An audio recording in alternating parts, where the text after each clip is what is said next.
सुस्वागतम. चिरंजीव राहुल आणि चिरंजीवी सौभाग्यकांक्षी वैशाली या उभयतांचं नवसंसार वेलीवरचं हे पदार्पण. नवसंसार वेलीवर घरटे करण्यास निघालेल्या या प्रीतीच्या पाठीरांना शुभेच्छा, सदिच्छा आणि शुभाशीर्वादाचं भरगच्च पाठबळ घेऊन आपण सर्वजण गणेश भवनच्या या सुंदर अशा दालनामध्ये स्थानापन्न होत आहात. खरं तर दोन कुटुंबांना, दोन संस्कृतींना आणि दोन जीवांना जोडणारा हा रेशीमबंध अर्थातच विवाह संस्कार. भारतीय संस्कृतीमध्ये 16 संस्काराला महत्त्वाचं स्थान आहे. या 16 संस्कारापैकी 15वा संस्कार अर्थातच विवाह सोहळा. खरं तर मी अधिक वह या शब्दापासून विवाह हा शब्द तयार झाला. कर्तव्य दक्षतेचे व्रत, जबाबदारीचे व्रत म्हणजेच विवाह. म्हणूनच कटप आणि वाणी परिवाराचा हा मांगल्यमय सोहळा.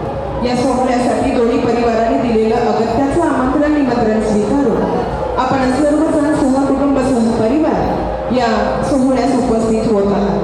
आलेल्या सर्वच पै पाहुण्यांचं, स्नेहीजनांचं, मित्रमंडळींचं कटप आणि वाणी परिवाराच्या वतीने मनपूर्वक सहर्ष स्वागत करतोय.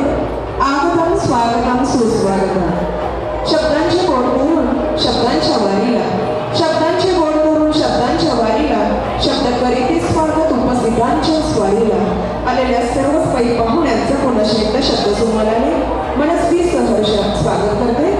आगतम, स्वागतम, सुस्वागतम. आधी रचिली पंढरी मग वैकुंठ नगरी. आधी रचिली पंढरी मग वैकुंठ नगरी. जेव्हा नव्हते चराचर तेव्हा होते पंढरपूर. जेव्हा नव्हती गोदा गंगा तेव्हा होती चंद्रभागा. या चंद्रभागेची तटी पंढरी गोमटी. अध्यात्माचं पीठ, भक्तीची राजधानी, साऱ्या जगाला, साऱ्या विश्वाला मानवतेची शिकवण देणारी पुण्यपावन नगरी अर्थातच पंढरी नगरी. या पंढरी नगरीमध्ये कटप आणि वाणी परिवाराचा हा मांगल्यमय सोहळा या ठिकाणी संपन्न होणार आहे. आणि अशा या शुभ सोहळ्याचे तुम्ही आम्ही सर्वजण साक्षीदार. या उभयतांचं नवसंसार वेलीवरचं पदार्पण हा सोहळा साजीला भोजन आणि देखणा करण्यासाठी दोन्ही परिवाराने दिलेलं अगत्याचं हे निमंत्रण आमंत्रण स्वीकारून आपण या सोहळ्यास उपस्थित होत आहात. पुन्हा एकदा आलेल्या सर्वच पै पाहुण्यांचं शब्दसुमनाने मनस्वी सहर्ष स्वागत करते. आगतम, स्वागतम, सुस्वागतम.